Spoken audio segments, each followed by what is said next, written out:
kita dalam ibadah sekolah minggu di udara.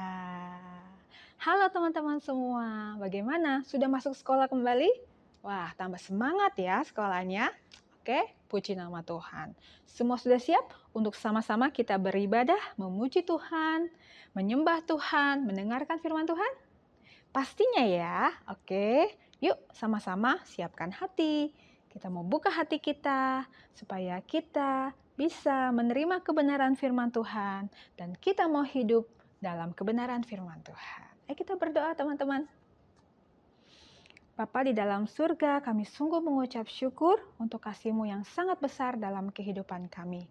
Terima kasih untuk kehadiran-Mu, penyertaan-Mu yang selalu ada dalam kehidupan kami.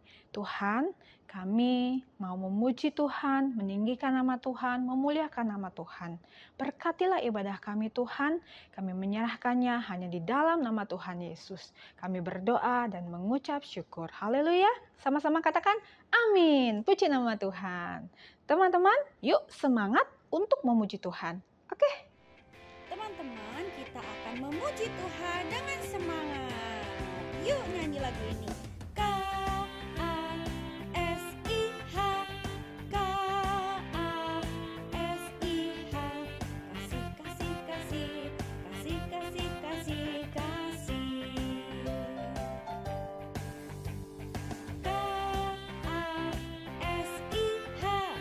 K-A-S-I-H. Kasih, kasih, kasih, kasih, kasih, kasih, kasih. Kasih itu sabar, tidak suka marah-marah, sayang kepada teman, seperti kasih Yesus. Kasih itu sabar, tidak suka marah-marah, sayang kepada teman, seperti kasih Yesus. Seperti kasih Yesus. Seperti kasih Yesus. Yeay, puji Tuhan. Shalom teman-teman, apa kabar semuanya? Pasti semuanya sudah siap untuk mendengarkan firman Tuhan. Benar kan? Nah, tapi sebelumnya mari kita berdoa sebelum mendengarkan firman Tuhan. Mari kita lipat tangan, tutup mata dan kita berdoa. Tuhan Yesus yang baik, terima kasih. Pagi hari ini kami datang ya Tuhan, kepadamu Tuhan Yesus. Kami rindu mendengarkan firman Tuhan. Dan biarlah Tuhan firman Tuhan pagi hari ini menjadi berkat buat kami. Sehingga kami dapat bertumbuh di dalam Tuhan dan kami dapat berbuah di dalam Tuhan. Terima kasih Tuhan Yesus, berkatilah firman yang akan disampaikan. Terpujilah namamu Tuhan. Haleluya. Amin. Nah, adik-adik, kita akan mendengarkan cerita pada pagi hari ini yang berjudul tentang Yusuf mengampuni saudara-saudaranya, yang terdapat di dalam Kejadian 44 dan 45. Nah, cukup panjang loh ceritanya, tapi karena ceritanya seru dan asik, pasti adik-adik tidak akan bosan loh. Nah, adik-adik siap untuk mendengarkan? Mari kita mulai ya. Nah, Kak Ora akan menyampaikan cerita yang sangat seru. Jadi, dengarkan baik-baik, oke? Nah, minggu lalu adik-adik dengar cerita tentang apa ya? Ya, betul sekali. Cerita tentang saudara-saudara Yusuf yang pergi ke Mesir. Ya, untuk apa sih mereka pergi ke Mesir? Atau hanya jalan-jalan saja? Oh, ternyata tidak. Ya, mereka pergi ke Mesir itu untuk membeli makanan. Karena waktu itu terjadi kelaparan yang luar biasa. Bayangkan adik-adik, apapun yang mereka tanam seperti padi atau gandum tidak menghasilkan sedikit pun. Kalau mereka tidak pergi ke Mesir untuk membeli makanan, lalu apa yang mendapat mereka makan? Mereka bisa mati kelaparan. Mereka mendengar bahwa di Mesir itu ada makanan yang berlimpah dan dijual. Siapa saja bisa pergi ke sana dan membeli makanan di Mesir. Nah, waktu mereka tiba di Mesir, mereka langsung ke tempat penjualan makanan, di mana ada dijual gandum. Di sana ya, kalau di sini kita pakai beras ya untuk menjadi nasi. Nah, ternyata adik-adik yang mengurus penjualan makanan di Mesir itu adalah siapa? Benar sekali, Yusuf sendiri. Nah, minggu lalu adik-adik sudah mendengar cerita kalau Yusuf bertemu dengan saudara-saudaranya. Tapi saudara-saudaranya tidak mengenal Yusuf. Sebaliknya, Yusuf yang mengenal saudara-saudaranya. Kenapa mereka tidak mengenal Yusuf? Karena Yusuf berbicara dengan bahasa Mesir pada saat itu. Sehingga harus ada penerjemahnya. Lalu Yusuf juga memakai pakaian seperti orang Mesir. Sehingga saudara-saudaranya itu tidak mengenal Yusuf. Nah, waktu Yusuf melihat saudara-saudaranya, Yusuf berpikir, saya akan membuktikan kalau saudara-saudaraku sudah berubah menjadi lebih baik.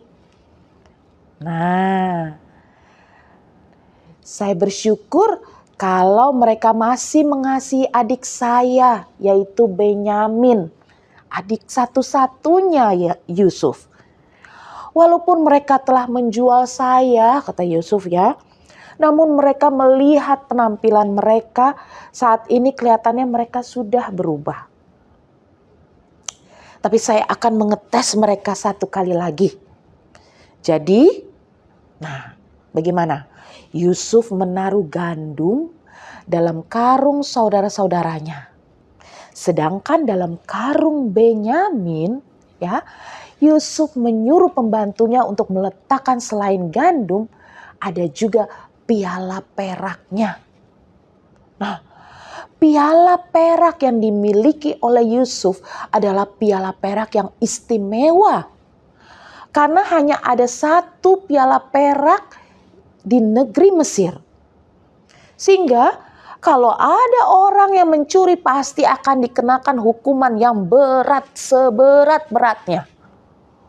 Oh, Yusuf ingin mengetahui bagaimana reaksi saudara-saudaranya kalau mengetahui dalam karung Benyamin terdapat piala perak Yusuf. Nah, setelah saudara-saudara Yusuf pergi kembali ke negerinya, sementara mereka dalam perjalanan, tiba-tiba di belakang mereka muncul prajurit Mesir ya sambil menunggang kuda mengejar mereka. Prajurit Mesir itu mengejar rombongan saudara-saudara Yusuf. Lalu setelah prajurit Mesir bertemu dengan rombongan saudara-saudara Yusuf, prajurit Mesir itu berkata, "Mengapa kalian mencuri piala perak dari tuan kami Yusuf? Tuan kami sudah begitu baik hati kepada kalian, tapi kalian membalasnya dengan cara mencuri piala tuan kami." Oh, saudara-saudari Yusuf terkejut mendengar ucapan prajurit-prajurit Mesir tersebut.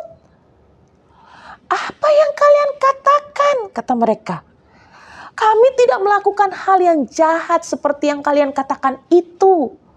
Kami adalah orang-orang yang baik-baik. Coba saja kalian periksa karung tempat gandum kami. Kalau kalian menemukan piala perak di dalam salah satu karung kami, maka orang tersebut akan menjadi hamba tuanmu Yusuf." Nah, kemudian prajurit-prajurit itu mulai memeriksa karung saudara-saudara Yusuf, mulai dari yang tertua, yaitu siapa?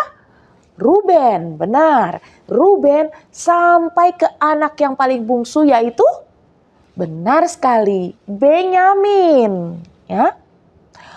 Ternyata adik-adik semua sudah diperiksa dan prajurit Mesir menemukan piala perak Yusuf itu ada di dalam karung Benyamin. Wah, mereka semua terkejut. Mereka merobek jubah mereka. Lalu mereka semua kembali ke Mesir. Mereka tidak menyangka hal itu akan terjadi kepada mereka. Oh, ternyata adik-adik, Yusuf sudah menunggu mereka di Mesir. Lalu Yusuf berkata kepada mereka, "Perbuatan apa yang telah kalian lakukan kepadaku?" Lalu saudara-saudari Yusuf itu tunduk menyembah kepada Yusuf sambil berkata, "Kita semua siap menjadi hamba-hambamu." Lalu Yusuf menjawab mereka, "Tidak bisa. Hanya orang yang mencuri piala perakku saja yang akan menjadi hamba saya." Begitu katanya. Lalu salah satu dari saudara Yusuf yang bernama Yehuda maju ke depan untuk berbicara kepada Yusuf. "Tuanku, sebelum kami berangkat, ayah kami sudah memperingatkan kami untuk menjaga adik kami yang bungsu ini dengan baik, karena kakaknya sudah tidak ada lagi. Jadi kami sudah berjanji kepada ayah kami bahwa kami akan membawa kembali adik kami Benyamin dengan selamat ke rumah untuk bertemu dengan ayah kami. Ayah kami tidak akan bisa hidup kalau Benyamin tidak pulang bersama kami. Jadi please tolonglah kami Tuan. Biarlah saya yang menggantikan posisi Benyamin.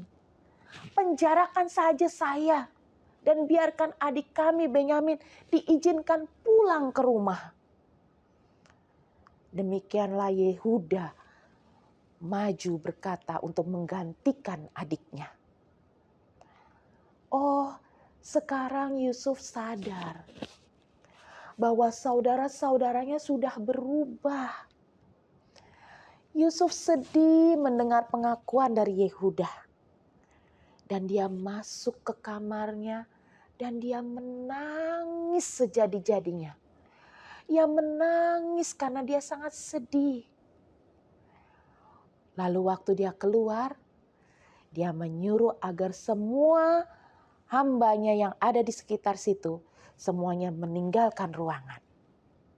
Sehingga tinggallah Yusuf dan saudara-saudaranya saja. Nah, adik-adik, kemudian Yusuf menyatakan dirinya kepada saudara-saudaranya dengan berkata, "Saudara-saudaraku, inilah aku Yusuf, saudaramu yang kamu jual. Apakah ayah masih hidup?" Kemudian Yusuf menyuruh saudara-saudaranya datang mendekat kepadanya. Lalu Yusuf memeluk saudara-saudaranya, khususnya saudaranya Benyamin, yaitu adiknya sendiri. Yusuf memeluk Benyamin lama sekali. Dan mereka berdua menangis sedih. Mereka berkangen-kangenan, ya. Kemudian Yusuf berkata kepada saudara-saudaranya, Sekarang kalian harus hidup saling mengasihi satu dengan yang lain. Jangan lagi mengulangi perbuatan keji yang pernah kalian lakukan kepada saya beberapa tahun yang lalu itu. Sekarang saya ada di sini untuk menolong kalian dan memberi makan untuk kalian semua. Karena masih ada beberapa tahun lagi ke depan, hari-hari penuh dengan kelaparan. Allah telah mengirim saya untuk menghidupi kalian semua. Kemudian mereka mengadakan reuni yang indah sekali. Mereka duduk sama-sama, makan bersama-sama, saling curhat satu dengan yang lain, dan saling memaafkan. Begitu indah. Lalu Yusuf berkata, "Sekarang cepatlah pulang ke rumah kalian dan beritahu ayah bahwa Yusuf masih hidup dan sekarang menjadi orang kedua atau penguasa di Mesir." Waktu mereka tiba di rumah mereka dan mereka menceritakan semua peristiwa yang mereka alami itu, dan berita gembira yang mereka sampaikan yaitu bahwa Yusuf masih hidup. Awalnya Yakub agak ragu-ragu, tapi akhirnya dia percaya pada cerita anak-anaknya. Yakub menjadi gembira dan ia kembali bergairah untuk berjumpa dengan Yusuf. Ia mau pergi ke Mesir untuk berjumpa dengan Yusuf, anak yang ia kasihi, yang sudah lama hilang dan dianggap sudah mati. Tapi sekarang ternyata masih hidup. Firaun, pemimpin Mesir pada waktu itu, mendengar juga cerita tentang perjumpaan Yusuf dengan saudara-saudaranya itu. Dan Firaun setuju dengan rencana untuk membawa keluarga Yusuf pindah, datang dan tinggal di Mesir. Nah, adik-adik, cerita ini mengajarkan kepada kita semua agar kita bisa saling mengampuni. Walaupun Yusuf sudah diperlakukan dengan amat keji oleh saudara-saudaranya sendiri, tetapi Yusuf mau dan siap mengampuni saudara-saudaranya, serta memberi kesempatan untuk saudara-saudaranya untuk memperbaiki kesalahan mereka. Yusuf telah melakukan hal yang indah, yaitu menerima dan mengampuni saudara-saudaranya. Pada akhirnya, Yusuf jugalah yang menghidupi saudara-saudaranya selama masa kelaparan itu. Nah, adik-adik, kalau di antara adik-adik ada yang telah memperlakukan adik-adik dengan tidak baik, mungkin suka membuli adik-adik atau menjelek-jelekan adik-adik, ya, jangan simpan kemarahanmu sampai matahari terbenam. Tapi lepaskanlah pengampunan, karena itu yang diminta oleh Tuhan. Nah, siapa yang tahu doa Bapa kami yang ada di dalam Matius 6 ayat 9-13? Nah, pasti adik-adik tahu doa Bapa kami. Sama seperti yang ada di dalam doa Bapa kami, yaitu kita mau melepaskan pengampunan kepada orang yang berbuat salah terhadap kita. Karena jika kita tidak mau mengampuni, maka dalam Matius 6 ayat 15 dikatakan, "Tetapi jikalau kamu tidak mengampuni kesalahan orang lain, Bapamu juga tidak akan mengampuni kesalahanmu." Wow. Nah, semua mau sungguh-sungguh mengampuni ya. Puji Tuhan. Nah, adik-adik, sebelum kita berdoa, kita mau menghafal sama-sama menghafal ayat hafalan. Adik-adik siap? Oke. Pagi ini ayat hafalan kita terambil di dalam Matius 6 ayat 14. Jika kamu mengampuni, Bapamu yang di surga akan mengampuni kamu juga. Sekali lagi ya. Matius 6 ayat 14. Jika kamu mengampuni, maka Bapa di surga akan mengampuni kamu juga. Nah, adik-adik, demikianlah pelajaran kita firman Tuhan pada pagi hari ini. Biarlah semuanya kita dapat terima dan tertanam di hati kita dan kita melakukannya. Amin. Mari kita berdoa. Tuhan Yesus, terima kasih untuk firman-Mu pada pagi hari ini, di mana kami belajar untuk mengampuni, seperti Yusuf yang mengampuni saudara-saudaranya yang telah menyakiti hatinya. Tuhan, tolonglah kami untuk bisa melakukannya, karena Tuhan sudah mengampuni kami sebelumnya. Dan jikalau kami mau mengampuni, maka Bapa di surga pun akan mengampuni kesalahan kami. Terima kasih Tuhan untuk firman-Mu, dan biarlah hidup kami menjadi berkat bagi orang lain. Terpujilah nama-Mu Tuhan, di dalam nama Tuhan Yesus kami berdoa. Haleluya, amin. Adik-adik diberkati oleh firman Tuhan pada pagi hari ini. Nah, puji Tuhan, ibadah kita sampai di sini dulu. Kita akan bertemu kembali minggu depan. Happy Sunday, God bless you all. Bye-bye.